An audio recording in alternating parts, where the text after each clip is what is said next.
Hello friends, Har Har Mahadev.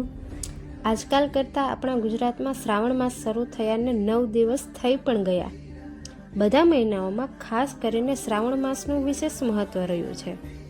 તહેવારોના દિવસો શરૂ થશે ને સાથે શ્રાવણમાં મહાદેવની ભક્તિનો નાદ ગુંજશે. ઓલમોસ્ટ દરેકના ઘરમાં કોઈને કોઈ તો શ્રાવણ માસ જરૂર કરતા જ હશે. કોઈ એકટાણા તો કોઈ ઉપવાસ અને કોઈ તો સ્પેશિયલ ડેઈલી અલગ અલગ ફરાળી વાનગી ખાવા માટે પણ આ વાર ઉપવાસ તો જરૂર કરતા જ હશે.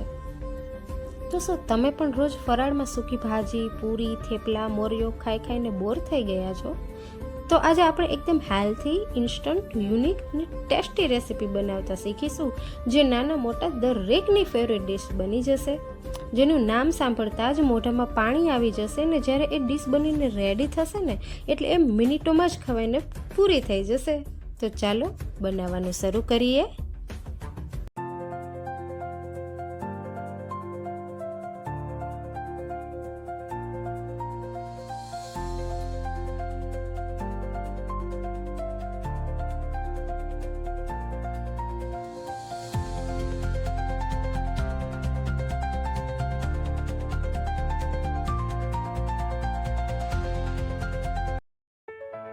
સાબુદાણા રસમલાઈ બનાવવા માટે આપણે લઈશું 1/2 cup sugar, 1/2 cup milk powder, 1 cup makhana, 1 cup પલાળેલા સાબુદાણા, ડ્રાયફ્રૂટ, એલચી જાયફળનો પાવડર તેમજ 500 ml દૂધ. દૂધને આપણે સારી રીતે ગરમ કરીશું. જો તમે સાબુદાણા પલાળવા ભૂલી ગયા હોય તો તમે ઇન્સ્ટન્ટ 10 મિનિટ વહેલા પલાળીને પણ આ રેસીપી સારી રીતે બનાવી શકો છો.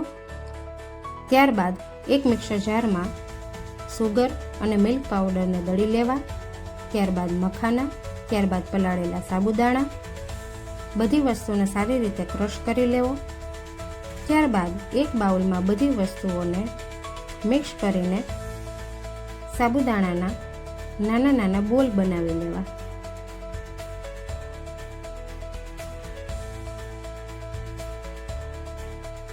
મિશ્રણના બોલ થઈ ગયા બાદ હવે ગરમ દૂધમાં વધેલી સુગર અને મિલ્ક પાવડર તેમજ નાના નાના બોલ ઉમેરી જાયફળ એલચીનો પાવડર એડ કરો. સાબુદાણાને સારી રીતે ચડવા દેવા.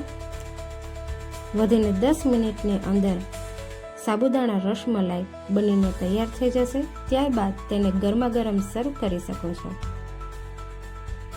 જો તમને ઠંડુ ખાવું પસંદ હોય તો તેને 20 થી 25 મિનિટ ફ્રીજમાં સેટ થવા મૂકી દો. તમે જોઈ શકો છો સાબુદાણા એકદમ ચડીને તૈયાર થઈ ગયા છે, સરસ બની ગયા છે. આ ડીશ ખાવા માટે એકદમ રેડી છે. સાબુદાણા રસમલાઈ. જો તમને પણ આ રેસીપી ગમી હોય તો તમે પણ તમારા ઘરે આ જરૂર ટ્રાય કરશો અને મારી આ લિંક તમારા ફ્રેન્ડ સર્કલને જલ્દીથી સેન્ડ કરી દેજો. તેમજ મારી આ ચેનલને સબસ્ક્રાઈબ કરવું ના ભૂલતા. Thank you.